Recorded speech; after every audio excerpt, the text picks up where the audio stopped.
What's up, everybody? It's Joneser, your favorite comic book guy here, and we've got another one of these Masters of the Universe Origins figures to open up. We've got Mer-Man from Wave 3. Mer-Man. Mer-Man, the ocean overlord. Coming at ya.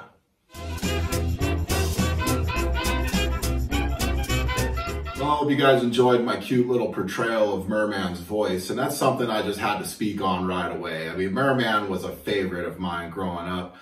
He just had just such a unique sound. That Alan Oppenheimer voice work from the old Filmation show. I mean, you just can't beat that, you know. And I always cheated it with the little finger thing, you know, but I mean, Mer-Man was just a lot of fun. He was fun as a kid, and well, we're going to open one up here. Well, same old business as usual. We've got the Masters of the Universe blister card. We got Mer-Man, Ocean Warlord. We've got the modern posing, the retro play. Mer-Man looks pretty awesome here in his package, you know. It looks a lot like the vintage one that I remember, you know. Oh, we'll flip them around. This is always my favorite part of these. We've got this killer box artwork again. I mean, here's Mer-Man, you know, swimming in the ocean depths. You know, he's got some sea creatures, some nasty looking fish swimming by, almost like an octopus. You know, some squid, or I'm not sure what that is. Jellyfish, there we go. Nasty looking fish there, and lurking the darkest depths of the ocean, Mer-Man awaits Skeletor's orders to attack Eternia's surface world. You know, and then up here in the corner, we got another little treat. I love these little treats these things throw in there. We've got Spydor battling Battle Armor Skeletor, Battle Armor He-Man in there. You know, I mean, I really hope we get a Spydor. I never had one as a kid, so this might be my chance with this new stuff, you know. I mean, I'd have one if in the vintage, but I mean, man, it's hard to find a working one with all the parts that's affordable. And I mean, I got a lot of these vintage bits, but I mean, they're getting kind of out of reach, which is great for these Origins because now they're coming back at you, you know. We got the cross sell here, you know, nothing we haven't seen before, you know. I kind of wonder, since in this wave they're promoting the battle armors, I don't know why they don't have the battle armor versions in the cross sell, but I digress. They show the action features here, which really isn't, you know, much you haven't seen in the other figures. His sword fits into his hand, and, you know, he does the different poses. I guess the sword of Rakash, that's kind of neat. They never called it that before. When we were kids, we called it the corncob sword, and you'll see why when we open him up. So, without further ado. Well, here we go again, your familiar discombobulated sight of me opening my figure. You know, I feel like a kid in a candy store with these, you know. It's like, as a kid, I loved this line, if you don't know of me that yet. And, you know, it's just having the nostalgia factor with the new features of an action figure. I mean, just cool, cool, cool. Oop.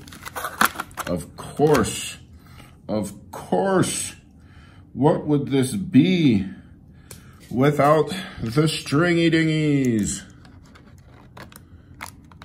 I suppose I shouldn't complain about these so much because they're probably what keeps my toy from getting damaged while it's getting thrown around by the store employees and shipped with such care and whatnot, you know, but they're annoying when you just want to open your guy up and get him out of there.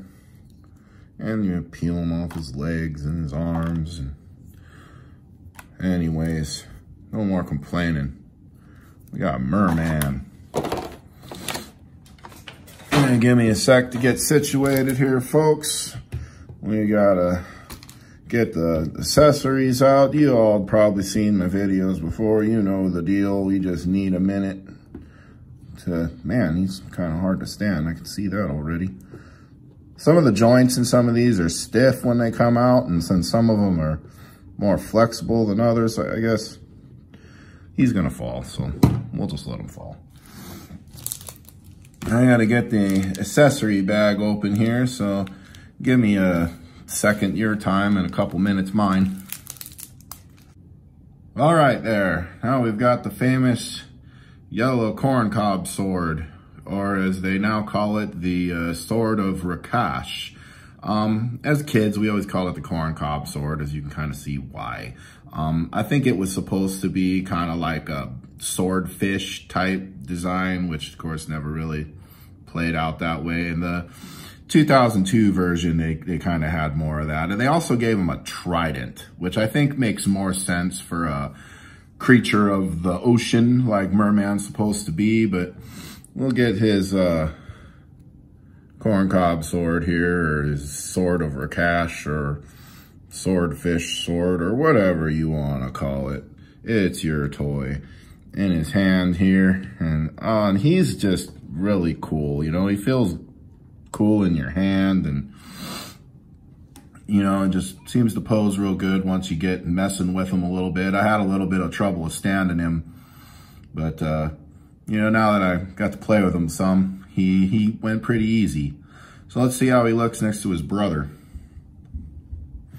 There's vintage Mer-Man there, and you know, as you can see, the two are very similar. I mean, I like the brighter colors of the Origins. They seem to, you know, really pop a little more, you know, and this old one, he's old, he's faded. He's actually in really good shape for one of my vintage figures, you know. It's pretty neat. But some of the differences is the armor, the bow tie in the old one could separate. In fact, a lot of the times people lost this piece, and you don't see a lot of the vintage Mer-Mans that still have the bow tie. Whereas that ain't gonna happen here because it's fully attached to the armor. But back clasps are basically the same. There's a different shade of orange in the trunks, and I really like that they added the green belt. In the original versions of the vintage Mer-Man, he had a green belt, and if you can track some of those down there, probably pretty spendy. But I mean, there we go. We got Mer-Man. Pretty awesome stuff. So he's ready to conquer Eternia and to do Skeletor's bidding. Skeletor, we will destroy. Until next time, folks.